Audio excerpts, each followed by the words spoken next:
طلاق کنایا وہ الفاظ ہیں جن سے طلاق مراد ہونا ظاہر نہ ہو، طلاق کے علاوہ اور معنی میں بھی ان کا استعمال ہوتا ہو۔ مسئلہ کنایہ سے طلاق واقع ہونے میں شرط ہے کہ نیت طلاق ہو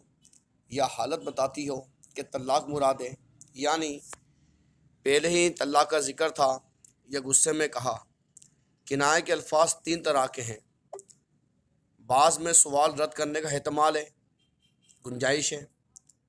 بعض میں گالی کا احتمال ہے، گنجائش ہے، بعض میں نہ یہ ہے نہ وہ،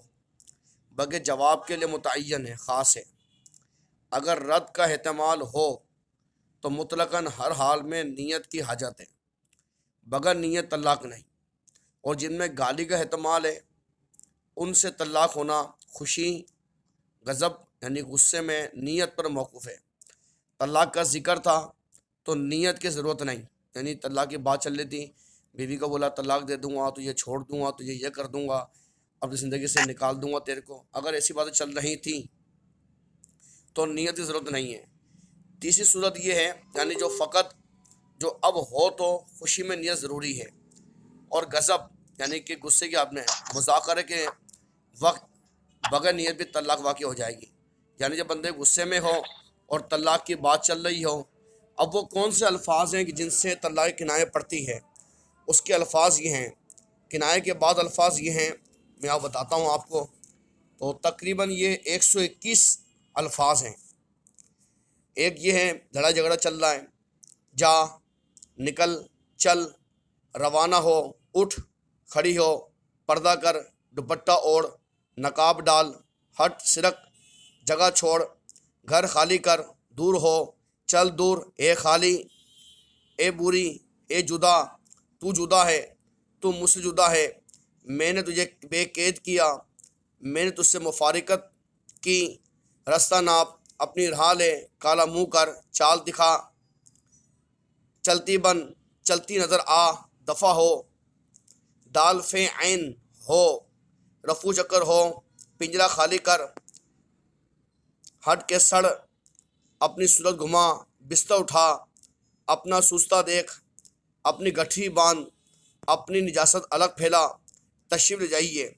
تشریف ٹوکرا لے جائیے، جہاں سنگ سمائے جا، اپنا مانگ کھا، بہت ہو چکی، اب مہربانی فرمائیے، اے بے علاقہ، منہ چھپا، جہنم میں جا، چولہے میں جا، بھاڑ میں پڑ،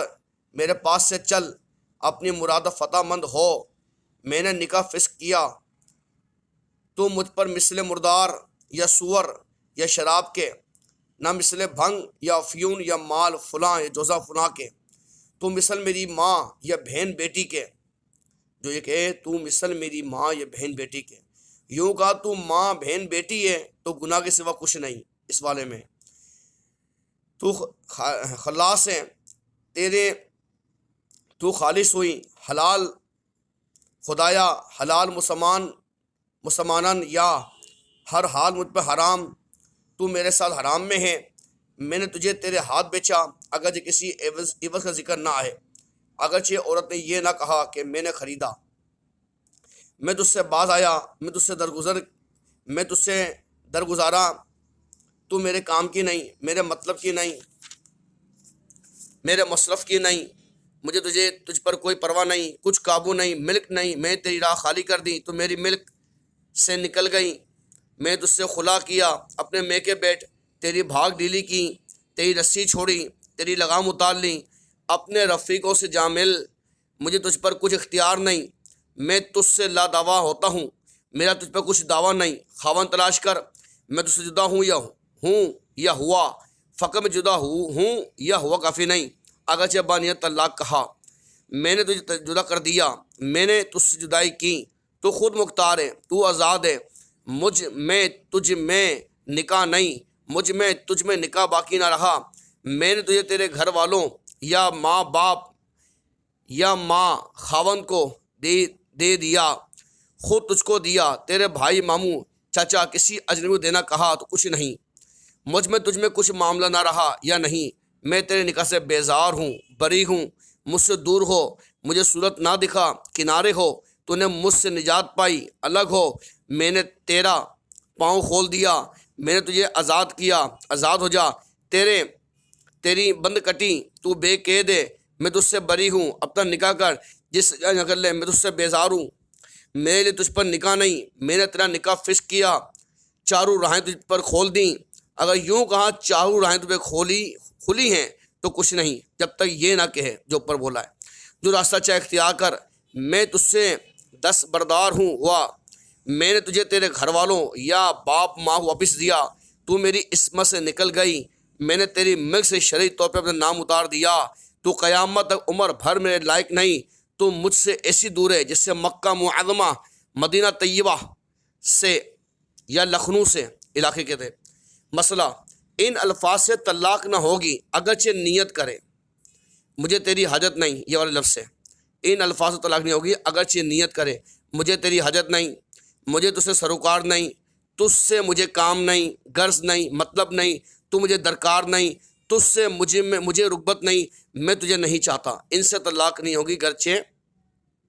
نیت بھی کرے۔ اوپر والے سے طلاق ہوگی نیت کے ساتھ، کنڈیشن بتا دیے میں نے۔ کنائے کے ان الفاظ سے ایک بائن طلاق ہوگی اگر بائن طلاق بولے گئے، اگرچہ بائن کی نیت نہ ہو تب بھی، اور دو کی نیت کی جب بھی وہی ایک واقع ہوگی، جبکہ بیوی باندھی ہو تو دو کی نیت صحیح ہے، باندھی اس دور میں نہیں ہے، تین کی نیت کی تو تین واقع ہوگی۔ مسئلہ، مدخولہ یعنی جو لڑکی رخصت ہو جاتی ہے، ایک طلاق دی تھی، پھر عدت نے کہا میں نے اسے بائن کر دیا یا تین، تو بائن یا تین واقع ہو جائے گی، اگر عدت یا رجت کے بعد ایسا کہا تو پھر کچھ بھی نہیں۔ یہ اس کے علاوہ صریح کو لاحق ہوتی ہے، یعنی پہلے صریح لفظ طلاق دی، پھر عدت کے اندر دوسری مرتبہ طلاق کے صریح الفاظ کے، تو اس سے دوسری طلاق واقع ہوگی۔ یوں ہی بائن کے بعد بھی صریح لفظ واقع کر سکتا ہے، جبکہ عورت عدت میں ہو، اور صریح مراد یہاں وہ ہے جس میں نیت کی ضرورت نہ ہو، اگرچہ اس سے طلاق بائن پڑے، اور عدت میں صریح کے بعد بائن طلاق دے سکتا ہے۔ بائن کو لاحق نہیں ہوتی، جبکہ یہ ممکن ہو کہ دوسری کو پہلی خبر دینا کہہ سکے، بس میں پہلے کہا تھا کہ تو بائن ہے، اس کے بعد پھر یہی لفظ کہا، تو اس سے دوسری واقع نہ ہوگی کہ یہ پہلی طلاق کی خبر ہے، یا دوبارہ کہا کہ میں نے تجھے بائن کر دیا، اگر دوسری کو پہلی سے خبر دینا نہ کہہ سکے، بس میں پہلے طلاق بائن دی، پھر کہا میں نے دوسری بائن دی، تو اب دوسری بڑھے گی۔ یوں ہی پہلی صورت میں دو واقع ہوں گی، اور جبکہ دوسری سے دوسری طلاق کی نیت ہو۔ یہ کچھ مسائل بتائیں میں نے طلاق کے بارے میں، آپ خود بھی ان پہ بار بار غور کر سکتے ہیں کہ کن کن الفاظ سے اور کیسی کیسی لڑائیاں گھر میں ہوتی ہیں، اور جب جھگڑے ہوتے ہیں، خاص طور پہ طلاق کی جب بات ہو رہی ہو، تو مرد کو بھی علم سیکھنا چاہیے، عورت کو بھی، تاکہ مرد کو اللہ تعالیٰ جب علم دے، آقا کے صدقے سے ملتا ہے صلی اللہ علیہ وسلم، تو وہ بندہ اللہ کے فضل سے بچ جاتا ہے۔ تو وہ بعض اوقات عورت کو ڈرانے کے لیے کچھ الفاظ بولتا ہے تاکہ عورت ڈرے۔ بعض عورتیں بڑی شریف النفس ہوتی ہیں، وہ ڈرتی بھی ہیں، خوف بھی کرتی ہیں، اور ایسا کام نہیں کرتی اس سے شوہر ناراض ہو۔ اور ایسا بھی اسلام کے اندر نہیں ہے کہ عورت کو بالکل ہی معذور کر دیا گیا ہو، یا سارے حق بس بیوی کے اوپر ہی ہیں، نہ شوہر کے اوپر بھی حق ہیں، بس گرچہ بیوی فرما بردار ہو، تو اس میں یہ ہے کہ اگر بیوی زیادتی کرے تو مرد کے لیے حکم یہ ہے، کما قال رسول اللہ صلی اللہ علیہ وسلم، کہ صبر کرے، اور اگر وہ صبر نہیں کرتا ہے، دیگر معاملات ہوتے ہیں گھر کے اندر جو بھی ہیں، گالی گفتار ہے، بد خلق ہے عورت، یہ قید ہے، بد خلق ہے، اور پھر بندہ اس کو چھوڑتا بھی نہیں، طلاق بھی نہیں دیتا، تو حدیث پاک میں آیا ایسے بندے کی دعا آسمان تک نہیں پہنچتی، کیونکہ بد خلق عورت ہے یا بد خلق مرد ہے، تو وہ اپنے اخلاق کو اچھا کرے، مسائل سیکھے کہ عورت پر مرد کے کیا حق ہے، مرد کے عورت پہ کیا حق ہے، دونوں کے حق اللہ تعالیٰ نے رکھے ہیں، یہ نہیں کہ ایک کا رکھا ہے۔ اسلام بڑا بہترین دین ہے۔ کوئی عورت خلا لینا چاہتی ہے تو اسلام مجبور نہیں کرتا، اسلام بولتا ہے عورت خلا چاہتی ہے اس کو خلا دو، اس کا حق ہے، اس کا حق ہے، اس کو پابند نہ کرو، اس کو قید نہ کرو، اس کو مجبور نہ کرو، اس کو خلا دو، وہ اپنی زندگی جس طرح چاہے، جہاں چاہے، عدت کرنے کے بعد گزار سکتی ہے، طلاق دینے کے بعد عدت کرنے گزار سکتی ہے۔ خلا لی جا رہی ہے تو خلا کے اندر یہ فائدہ ہوتا ہے کہ خلا لینے کے بعد اگر شوہر اور بیوی اگر سمجھ جائیں اور وہ سمجھے ہم نے فیصلہ غلط کیا ہے، تو بغیر وہ حلالے کے، بغیر وہ دوسرے مرد سے نکاح کیے اسی مرد کے نکاح میں آ سکتی ہے۔ طلاق رجعی دی ہے یعنی ایک طلاق دی ہے، دو دی ہے، تب بھی رجعت کا حکم ہے۔ تین طلاق دے دیے تو پھر نہ عورت تو اختیار ہے نہ مرد تو اختیار ہے۔ تو یہ بڑے اہم ترین مسائل ہیں۔ تو انشاءاللہ اللہ نے چاہا تو مزید مسائل بتائیں گے آپ کو۔ اضافت کے بارے میں، طلاق میں اضافت کا کیا حکم ہے، یہ بات بتائیں گے آپ کو۔ پھر آگے چل کے انشاءاللہ نان نفقہ بتائیں گے، عورت پہ کیا ہے مرد پہ کیا ہے، بچوں کے لحاظ سے بتائیں گے آپ کو۔ اور بہت سارے مسائل ہیں، کفریات، کون سے جملے ایسے ہیں جس سے کفر ہو جاتا ہے۔